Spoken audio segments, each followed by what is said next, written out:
বন্ধুরা, ঢাকার রাষ্ট্রীয় জনব্যাংকে সেদিন ভিড় ছিল যথারীতি প্রচণ্ড। পেনশনের দিনে ব্যাংকে যেন পুরো শহর উপচে পড়ত। কিন্তু সেই ভিড়ের মাঝে একজন মহিলা ছিলেন, যিনি সকাল থেকে লাইনে দাঁড়িয়েছিলেন। শাড়ির আঁচল মাথায়, হাতে পুরনো একটা ঝোলা, আর মুখে ক্লান্তির গভীর রেখা। ব্যাংকের সময় শেষ হতে চলেছিল, ক্যাশ কাউন্টার বন্ধ হতে শুরু করেছিল, কর্মচারীরা কম্পিউটার বন্ধ করে দিয়েছিল। তখনই সেই মহিলা ধীরে ধীরে এগিয়ে এসে বললেন, বাবার, আমার পেনশনটা দিয়ে দাও, আমি সকাল থেকে দাঁড়িয়ে আছি। কাউন্টারের লোকটি তার দিকে না তাকিয়েই বলল, মা, সময় শেষ হয়ে গেছে, এখন সোমবার আসুন, দুদিন ব্যাংক বন্ধ থাকবে। মহিলা কিছুই বললেন না, শুধু পাশের বেঞ্চে গিয়ে বসে পড়লেন। তার চোখ থেকে অশ্রু ঝরে পড়ল। তিনি বিড়বিড় করে বলছিলেন, বাড়িতে খাবারের কিছু নেই, ওষুধও নেই, দুদিন কিভাবে কাটাব। এসব দেখে ব্যাংক ম্যানেজার আরিফ হাসানের হৃদয় কেঁপে উঠল। তিনি নিজের কেবিন থেকে বেরিয়ে এসে জিজ্ঞেস করলেন, কি হয়েছে মা, আপনি কাঁদছেন কেন? ক্লার্ক বলল, স্যার, সময় শেষ হয়ে গেছে, সিস্টেম বন্ধ হয়ে গেছে, কিন্তু উনি বলছেন আজই পেনশন দরকার। আরিফ ঝুঁকে জিজ্ঞেস করলেন, আপনি কি কাল আসতে পারবেন না? তিনি বললেন, বাবা, কাল এলেও তেমন কিছু ফারাক হতো না, কিন্তু এখন দুদিন ছুটি, আমি ক্ষুধার্ত, আমার কাছে একটা টাকাও নেই। তার কাপা কণ্ঠ শুনে আরিফ কিছুক্ষণ নীরব রইলেন। সেই কণ্ঠ তাকে কেমন যেন চেনা চেনা লাগল। তিনি ভালো করে তার মুখের দিকে তাকালেন। বয়সের ভারে মুখ বদলে গিয়েছিল, কিন্তু চোখের গভীরতা তখনও একই ছিল। আরিফের ভেতর যেন একটা ঢেউ উঠল। তিনি ধীরে জিজ্ঞেস করলেন, মা, আপনার নাম কি? তিনি বললেন, আমার নাম সরলা বেগম বাবা, আগে কুমিল্লায় পড়াতাম, এখন বুড়ো হয়ে গেছি, পেনশন দিয়েই কোনো রকমে চলে। এটা শুনে আরিফের চোখ বিস্ফারিত হয়ে গেল, তার শ্বাস থেমে গেল।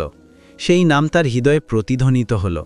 এই তো সেই নাম, যিনি তার জীবন বদলে দিয়েছিলেন, সরলা বেগম, সেই শিক্ষিকা যার কারণে আজ আরিফ এই চেয়ারে বসে আছেন, যার কথাগুলো তার মনে চিরকাল গেঁথেছিল, পড়াশোনা কর বাবা, একদিন তুই বড় অফিসার হবি।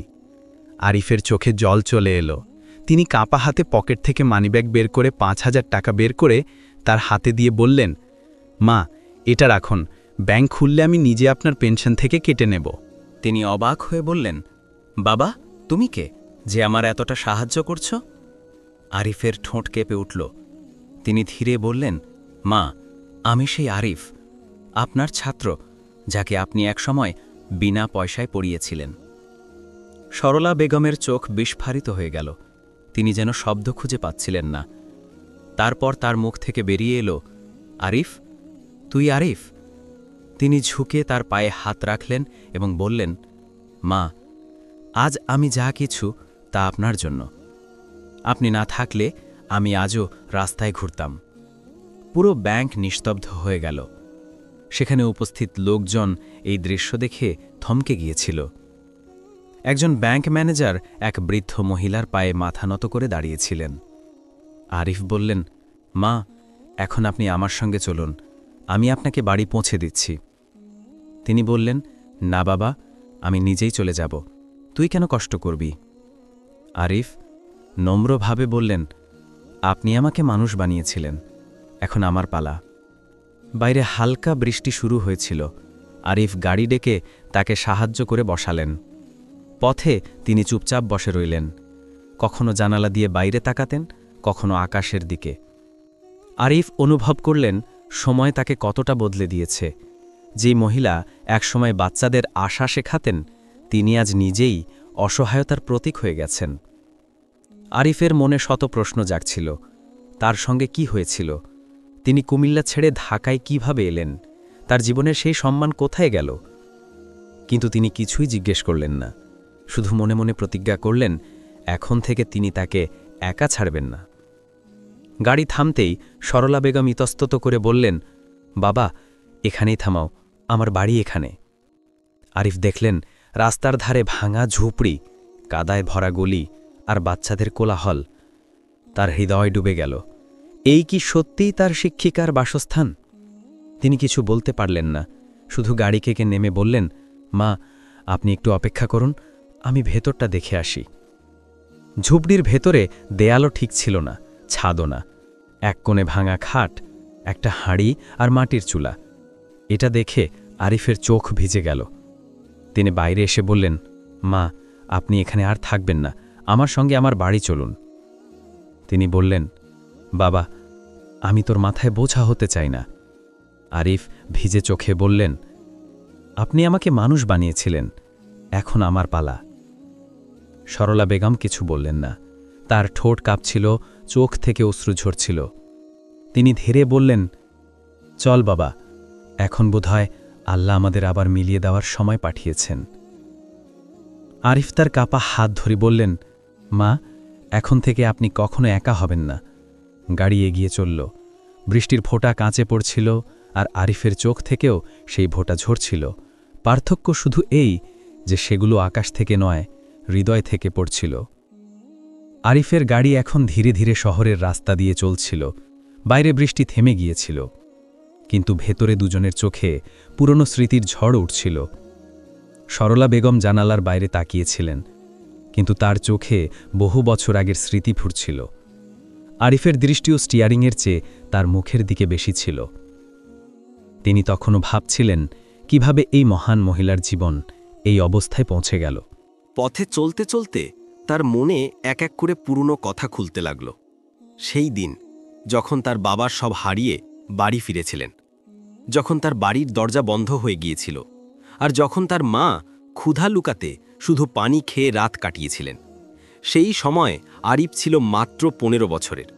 তার বাবা তাদের সব সঞ্চয় ছোট ভাইয়ের উপর ভরসা করে দিয়েছিলেন, যে বাড়ির কাগজ চুরি করে বিক্রি করে দিয়েছিল।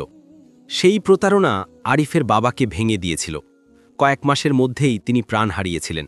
বাড়ি হারিয়েছিল, বাবা চলে গিয়েছিলেন, আর মা অসুস্থ হয়ে পড়েছিলেন। সেই সময়ই তার জীবনে একটা আলো এসেছিল। রেহানা ম্যাডাম, অর্থাৎ এখনকার সরলা বেগম। তিনি ছিলেন স্কুলের শিক্ষিকা, কঠোর কিন্তু দয়ালু। অন্য শিক্ষকদের মতো তিনি আরিফের দারিদ্র্য দেখে মুখ ফিরিয়ে নেননি, বরং সেদিনই তাকে কাছে ডেকে বলেছিলেন, বাবা, স্কুল ছেড়ে দিস না।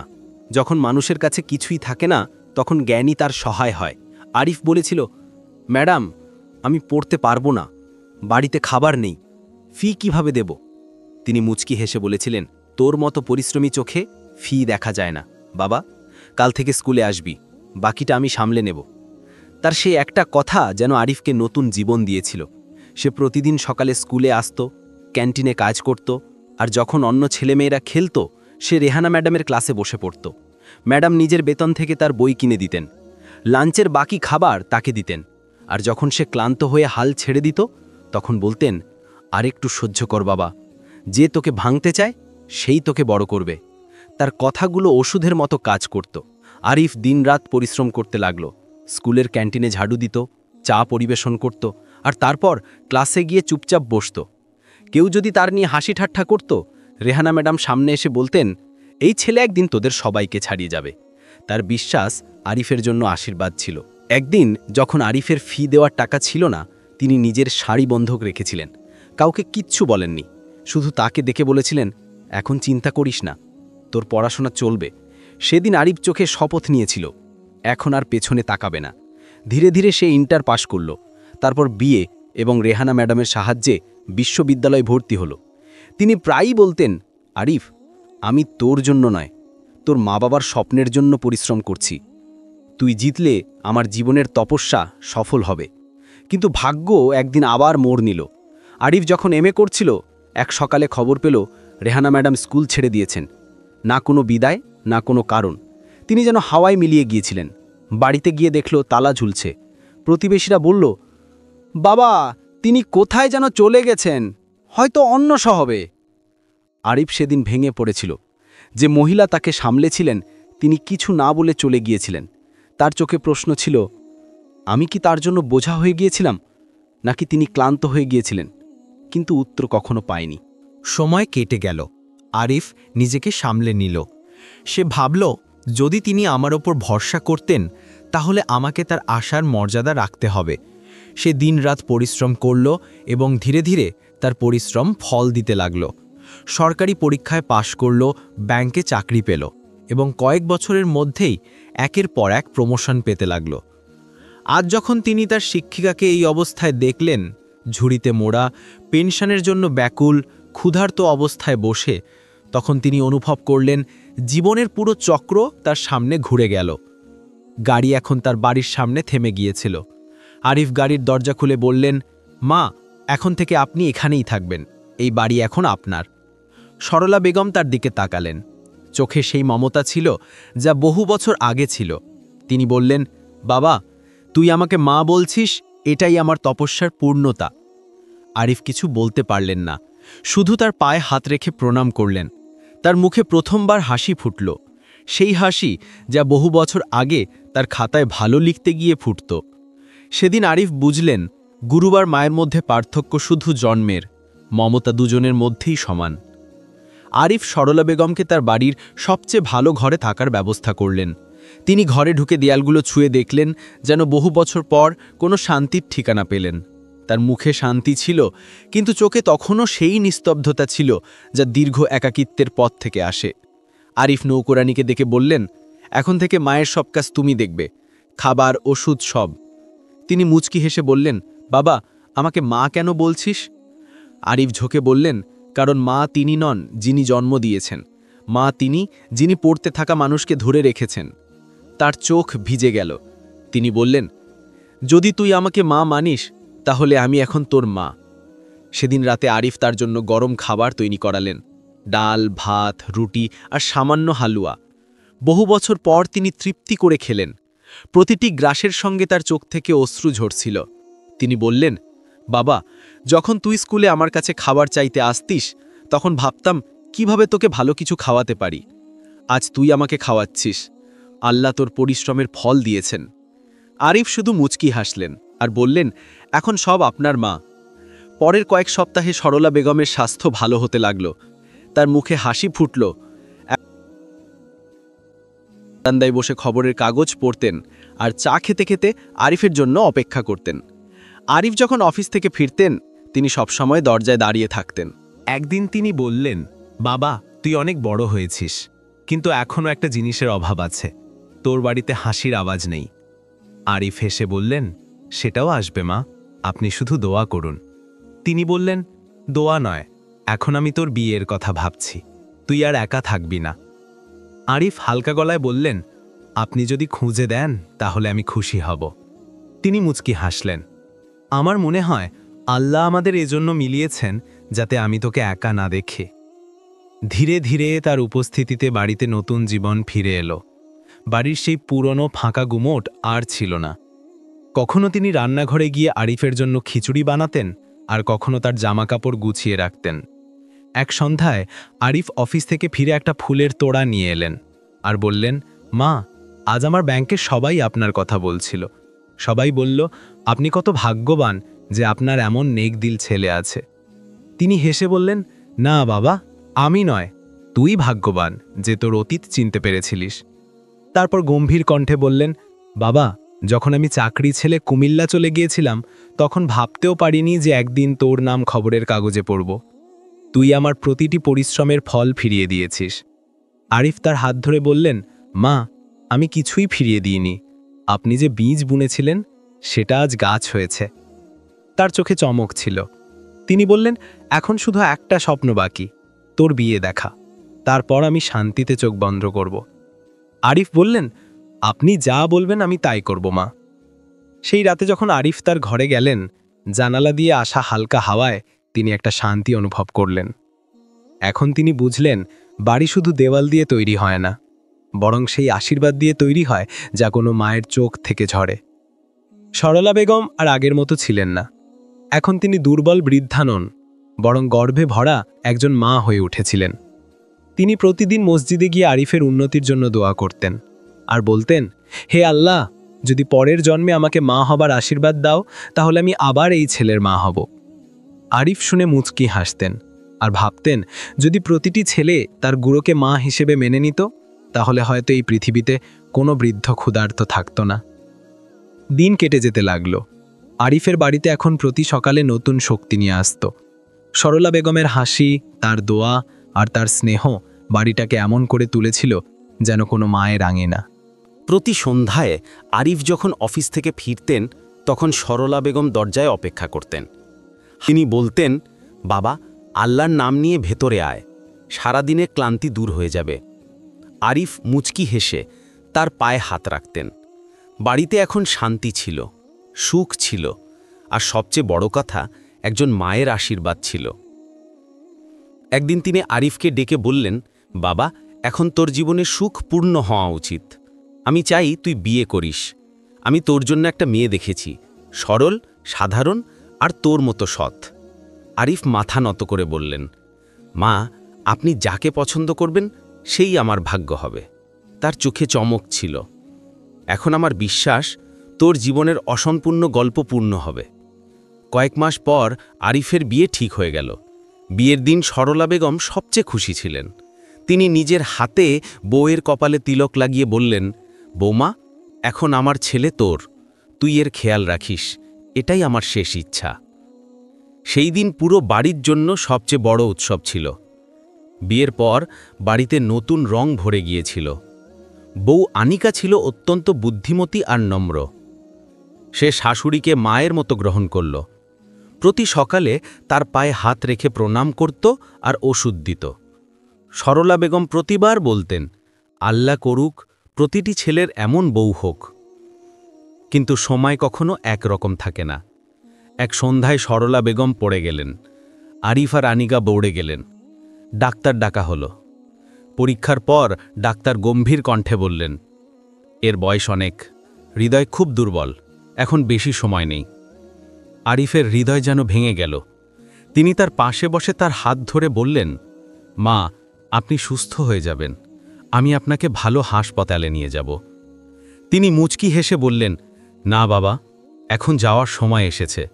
আমি খুব খুশি যে তুই আমাকে মা বলেছিস, নইলে আমি সারা জীবন একা থেকে যেতাম।